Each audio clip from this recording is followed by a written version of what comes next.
फरार आरोपी सतीश भोसले उर्फ खोक्याची गाडी पोलिसांच्या ताब्यात। सतीश भोसलेची चारचाकी गाडी शिरूर कासार पोलिसांकडून जप्त। मित्राच्या पत्नीची छेड काढल्यानं बॅटनं मारहाण। व्हायरल व्हिडिओवर खोक्या भोसलेची TV9 मराठीसोबत एक्सक्लुझिव्ह बातचीत।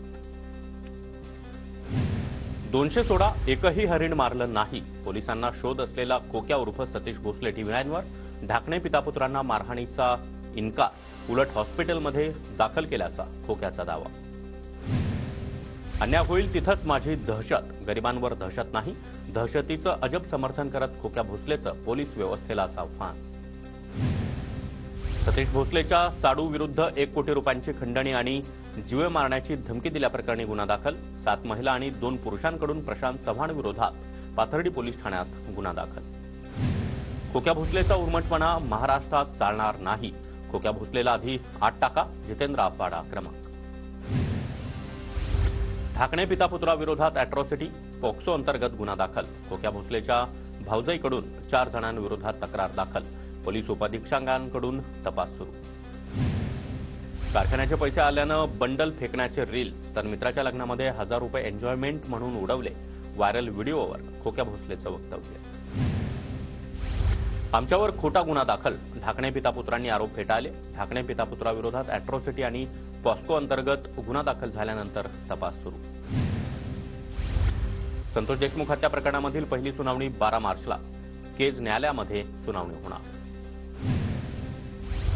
देशमुख हत्या प्रकरणामध्ये धनंजय मुंडेंचा पोलिसांवर दबाव होता। धनंजय मुंडे, बालाजी तांदळे, डॉक्टर वायभसेसह शिवलिंग मोराळेला सहआरोपी करा, अंजली दमानी यांची मागणी। कराडला सीआयडीच्या ऑफिसला सोड, हे मुंडेंनीच मोराळेला सांगितलं। बालाजी तांदळे, शिवलिंग मोराळे आणि सारंग आंधळेला मुंडेंच्याच मोबाईलवरून मेसेज जायचे, सर्वांचेच सीडीआर काढा, अंजली दमानी यांचा आरोप। पालमी कराडमुळे आत्महत्या करायला निघालो होतो, बीडच्या शिवराज बांगरवर कराडकडून खंडणी मागितल्याचा आरोप। अंजली दमानी यांनी जुनं प्रकरण ट्विट केल्यानंतर शिवराज बांगरचं स्पष्टीकरण। विधानभवनामध्ये उद्धव ठाकरे, एकनाथ शिंदे आमने सामने, दोघांचाही एकमेकांकडे कानाडोळा। मात्र फडणवीस आणि ठाकरेंचा एकमेकांना नमस्कार करत मिश्किल संवाद। अर्थसंकल्प सादर झाल्यानंतर ठाकरे, फडणवीस, अजितदादांमध्ये हास्यकल्लोळ। काय तुम्ही मर्सिडीजचे भाव वाढवले नाहीत? ठाकरेंचा फडणवीसांना मिश्किल सवाल। तर हा तुमचा अर्थसंकल्प नाही म्हणत अजित पवारांना देखील टोला। खुर्चीवरून महायुतीच्या 3ही नेत्यांमध्ये हास्यकल्लोळ। मागच्या सरकारमध्येही आम्ही तिघच होतो, आता फक्त खुर्च्यांची अदलाबदल। एकनाथ शिंदेंचं भाष्य, तर शिंदेंच्या मनातून खुर्ची काही जात नाही, अजित पवारांनी देखील डिवचलं। पुण्यामध्ये काँग्रेसला सर्वात मोठा खिंडा। रवींद्र धंगेकरांची काँग्रेसला सोडचिठ्ठी। शिंदेंच्या शिवसेनेमध्ये धंगेकरांचा पक्षप्रवेश। सत्तेमध्ये आल्याशिवाय सर्वसामान्यांना न्याय देता येत नसल्याची धंगेकरांची भूमिका। तर हुईच धंगेकर, आता लोकांना कळेल, शिंदेंचं वक्तव्य। उदय सामंतांना जुळवाजुळव चांगली जमते, सामंतांनीच मला पुन्हा एकदा इथं आणलं। शिवसेनेमध्ये पक्षप्रवेशावेळी रवींद्र धंगेकरांचं वक्तव्य। तर सामंतांनी योग्य योग घडवून आणला म्हणत शिंदेंकडून देखील कौतुक। धंगेकर कोण होतास तू, काय झालास तू? रवींद्र धंगेकरांच्या शिवसेना प्रवेशावर काँग्रेस प्रदेशाध्यक्ष हर्षवर्धन सपकाळ यांची टीका।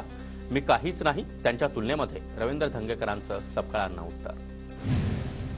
तळागाळातील कार्यकर्त्यांना सर्व काही देऊनही ते असे निर्णय घेतात। रवींद्र धंगेकरांना पुढील वाटचालीसाठी शुभेच्छा। धंगेकरांच्या शिवसेना प्रवेशावर संजय राऊतांची प्रतिक्रिया। विचारांची गद्दारी होईल, रवींद्र धंगेकरांनी काँग्रेसला सोडचिठ्ठी दिल्यानंतर रोहित पवार यांचं वक्तव्य। बजेटमधून लाडक्या बहिणींसाठी 2100 रुपयांची घोषणा नाहीच। बजेटमध्ये लाडकी बहीण योजनेसाठी 36,000 कोटींची तरतूद। योजना सुरू ठेवण्यासाठी आर्थिक शिस्त गरजेची। लाडक्या बहिणींना एप्रिल महिन्यात देखील 1500 मिळणार। 2100 बाबत जेव्हा घोषणा करू त्याच्या पुढच्या महिन्यांपासून ते पैसे मिळतील, मुख्यमंत्री फडणवीसांची माहिती। लाडक्या बहिणींना 2100 रुपये देणार, हा जाहीरनामा दाखवा। लाडक्या बहिणींवरच्या प्रश्नावर अजितदादा पत्रकारांवर भडकले, मात्र राष्ट्रवादीच्या जाहीरनाम्यात 2100 रुपये देण्याचा उल्लेख। लाडक्या बहिणींना लगेचच 2100 रुपये देऊ म्हटलं नव्हतं। लाडक्या बहिणींच्या 2100 रुपयांच्या निधीबाबत अजित पवारांचं वक्तव्य। लाडक्या बहिणींना पैसे देणार म्हणजे देणार, 2100 रुपये देण्याबाबत आमचं नियोजन सुरू, मागे फिरायचं नाही, हे बाळासाहेबांनी शिकवलंय, उपमुख्यमंत्री शिंदेंचं वक्तव्य। लाडक्या बहिणींपेक्षा लाडक्या कॉन्ट्रॅक्टर्सकडे सरकारचं लक्ष। कॉन्ट्रॅक्टरांनी संपूर्ण अर्थसंकल्प गेला, महाराष्ट्र खड्ड्यात घालण्याचं काम सुरू, उद्धव ठाकरे यांची टीका। लाडक्या बहिणींना 2100 रुपये मिळतील ही अपेक्षा होती. अजित पवारांनी अर्थसंकल्प मांडल्यानंतर जयंत पाटलांची टीका. तर भविष्यामध्ये लाडकी बहीण योजनेला कात्री लागणार, जितेंद्र आव्हाड यांचं वक्तव्य. रोहिणी खडसे यांची रुपाली चाकणकरांवर मेकअपवरून टीका. तर कोणत्याही महिलेच्या कामाच्या पद्धतीवर टीका करा, आक्रमक व्हा, परंतु त्यांच्या अभिव्यक्ती स्वातंत्र्यावर टीका नको. तृप्ती देसाईंचा रोहिणी खडसे यांना सल्ला. आमदार संदीप क्षीरसागर यांची कथित ऑडिओ क्लिप व्हायरल. तहसीलदाराला धमकी देतानाची कथित audio clip. TV9 Marathi audio क्लिपची पुष्टी करत नाही. मुख्यमंत्री बळीराजा योजनेमध्ये शेतकऱ्यांसाठी 45 लाख कृषी पंपांना मोफत वीज. अर्थमंत्री अजित पवारांची घोषणा. कृषी क्षेत्रामध्ये AI वापरासाठी धोरण. राज्यातील शेतकऱ्यांसाठी 9,710 कोटी रुपयांची तरतूद. ई-पीक पाहणी बंधनकारक करणार, मुख्यमंत्र्यांची माहिती. पीक विम्यासंदर्भात नागरिक सुविधा केंद्रातून देखील काही घोटाळे. संपूर्ण यंत्रणेमध्ये जे दोषी निघतील त्यांच्यावर कारवाई करणार, फडणवीसांचं आश्वासन. वाढवण पोर्टमध्ये 70,000 कोटींची गुंतवणूक करण्यात येणार. वाढवण परिसरामध्ये नवीन एअरपोर्ट तयार करणार. 2 लाख रोजगार निर्माण होणार, श्रीकांत शिंदे यांची माहिती. रायगडचं पालकमंत्रीपद आम्हाला मिळावं, शिंदेंच्या शिवसेनेचे आमदार महेंद्र दळवी यांची मागणी. आदिती तटकरे यांना पालकमंत्रीपद मिळाल्यास पुन्हा एकदा लढाई करू, दळवींचा इशारा. परभणी जिल्ह्यामध्ये 215 ग्रामपंचायत सदस्यांनी पद गमावलं. जात वैधता प्रमाणपत्राचा नियम डावलल्यानं जिल्हाधिकाऱ्यांची कारवाई. नागपूर सुधार प्रन्यासचे सभापती IAS संजय मीना यांच्या विरोधात पोलिसात तक्रार. असभ्य वागणूक दिल्याचा तक्रारकर्त्याचा आरोप. नवी मुंबई महापालिकेमध्ये अतिरिक्त 14 गावांचा समावेश नको. वनमंत्री गणेश नाईकांचं मुख्यमंत्री फडणवीसांना पत्र. गणेश नाईक आणि एकनाथ शिंदेंमधील संघर्ष पुन्हा एकदा समोर येण्याची चिन्ह. मुंबईमध्ये गेल्या काही दिवसांपासून उष्णतेमध्ये कमालीची वाढ. दुपारच्या वेळेमध्ये मुंबईत तापमानाचा पारा 37 अंशांवर. नागरिकांना उन्हाच्या झळा बसायला सुरुवात. MMRDA विरोधातील सिस्ट्राची याचिका मागे. कंत्राटाला मुदतवाढ देण्यास नकार देणारी याचिका दाखल केली होती. दोन्ही पक्षांमध्ये चर्चा सुरू असल्यामुळे याचिका मागे घेत असल्याची कंपनीच्या वकिलांची उच्च न्यायालयात माहिती. बोगस डॉक्टरांमुळे होणाऱ्या रुग्णांच्या फसवणुकीच्या पार्श्वभूमीवर MMC कडून डॉक्टरांना दवाखान्याबाहेर QR कोड लावण्याच्या सूचना. MMCने केलेल्या सूचनेला डॉक्टरांचा विरोध. मुंबईतील नागपाड्यामध्ये कामगारांच्या मृत्यू प्रकरणामध्ये दोघांना अटक. अटक केलेल्या दोघांवर JJ मार्ग पोलिसांकडून निष्काळजी केल्याचा गुन्हा दाखल. परभणीमधील मराठवाडा विभागीय कृषी महोत्सवाला चांगला प्रतिसाद. महोत्सवाला हजारो नागरिकांनी भेट दिली आहे. तर शेती उपयोगी अवजारांच्या विक्रीतून मोठी आर्थिक उलाढाल. रेशन कार्डच्या ई-KYCसाठी 5 दिवस उरले. भंडाऱ्यामध्ये 26,000 लाभार्थी अजूनही ई-KYC विनाच. नागरिकांनी तातडीनं ई-KYC करण्याचं प्रशासनाचं आवाहन. सोलापूरच्या करमाळ्यामध्ये हिरक आरोग्य वर्षानिमित्त आरोग्य शिबिराचं आयोजन. 1,270 रुग्णांची मोफत तपासणी आणि 500 रुग्णांना मोफत चष्म्यांचं वाटप. शिंदे गटाच्या महेश चिवटे यांच्याकडून शिबिराचं आयोजन. भंडाऱ्याच्या आयुध निर्माणी स्फोट प्रकरणी 4 अधिकाऱ्यांवर वरिष्ठांवर गुन्हे दाखल. 24 जानेवारीच्या घटनेमध्ये 9 जणांचा मृत्यू झाला होता. गुन्ह्यामध्ये 14,33,000ची तंबाखू जप्त. या प्रकरणी 2 जणांना देवरी पोलिसांनी ताब्यात घेतलं. कारवाईमध्ये ट्रकसह 46,33,000चा मुद्देमाल जप्त. भंडाऱ्याच्या गोसेखुर्द धरणाच्या प्रकल्पासाठी 1,460 कोटी रुपयांची तरतूद. जून 2026 पर्यंत काम पूर्ण करण्याचं नियोजन.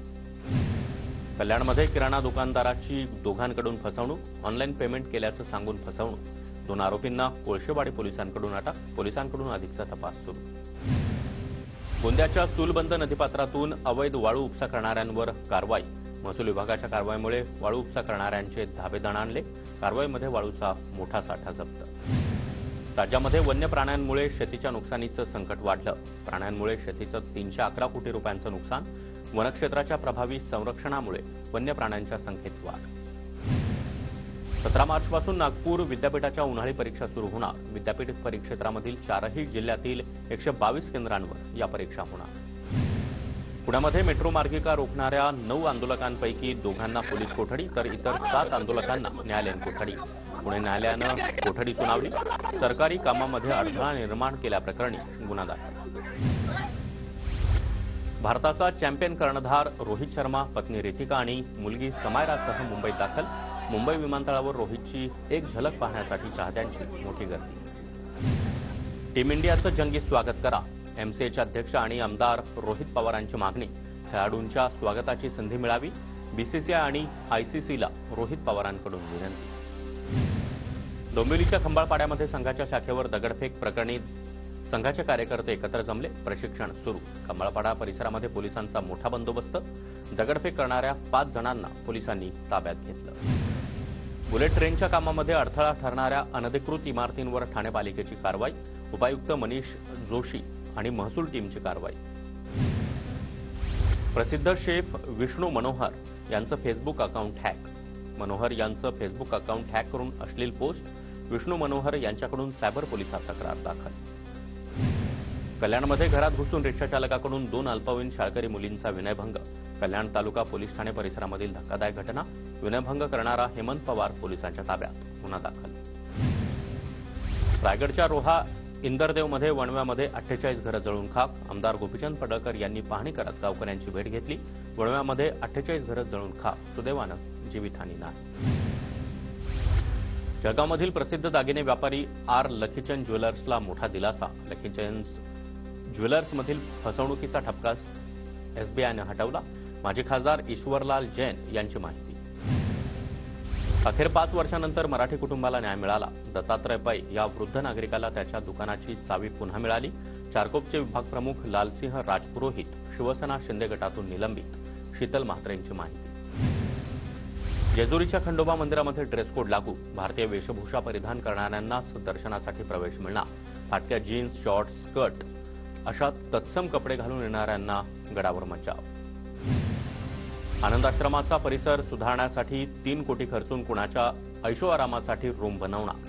अविनाश जाधव यांचा सवाल. तर आनंदाश्रमामध्ये कुणीही ऐशोआरामासाठी येत नाही. हेमंत पवारांची प्रतिक्रिया. राज्यातील मदरसे आणि चर्च सरकारनं ताब्यात घेतली पाहिजेत. गोदावरी धामचे महंत रामगिरी महाराज यांचं मोठं वक्तव्य. मद्रशांमधून दहशतवादी तयार होत असल्याचा गंभीर आरोप. आता हलाल विरोधात मल्हार सर्टिफाईड झटका मांस. फक्त हिंदू समाजातील खाटिकांना सर्टिफिकेशन मिळणार. मल्हार सर्टिफिकेशन असल्यावरच मांस खरेदी करा. मंत्री नितेश राणे यांचं आवाहन. कोल्हापूर शहराचा पाणीपुरवठा आजही बंद राहणार. देखभाल दुरुस्तीच्या कामामुळे पाणीपुरवठा बंद राहणार. पाणी टंचाई टाळण्यासाठी टँकरद्वारे पाणीपुरवठा होणार. सांगलीच्या कृष्णा नदीपात्रामध्ये हजारो मासे मृत्युमुखी. नदीमध्ये मळी मिश्रित पाण्यामुळे माशांचा मृत्यू. प्रदूषणाला कारणीभूत असणाऱ्या कारखान्यांवर कारवाई करा. नागरिकांची मागणी. जळगावच्या महावितरण परिमंडळ कार्यालयासमोर स्वाभिमानी शेतकरी संघटनेचं घंटानाद आंदोलन. मुक्ताईनगरमध्ये खासगी लेआउटच्या विद्युत संच मांडणीसाठी 14 लाखांचा गैरव्यवहार झाल्याचा आरोप. प्रभारी कार्यकारी अभियंत्यांवर कारवाईची मागणी. जळगावात भीम आर्मी आणि भीम कन्या बहुउद्देशीय महिला संघटनांचं जिल्हाधिकारी कार्यालयासमोर निदर्शनं. बहुजन समाजाच्या नेत्यांवर होणाऱ्या हल्ल्याचा करण्यात आला निषेध. जळगावमध्ये महापालिकेसमोर सफाई कामगारांचं बेमुदत धरणं आंदोलन सुरू. महापालिकेतील 645 रोजंदारी सफाई कामगारांना कायम करण्याचा प्रस्ताव. उल्हासनगरमधील आशा सेविकांना ऑक्टोबरपासून वाढीव मानधन नाही. सावित्रीबाई फुलेंचा मुखवटा घालून महापालिकेबाहेर आशा सेविकांचं आंदोलन.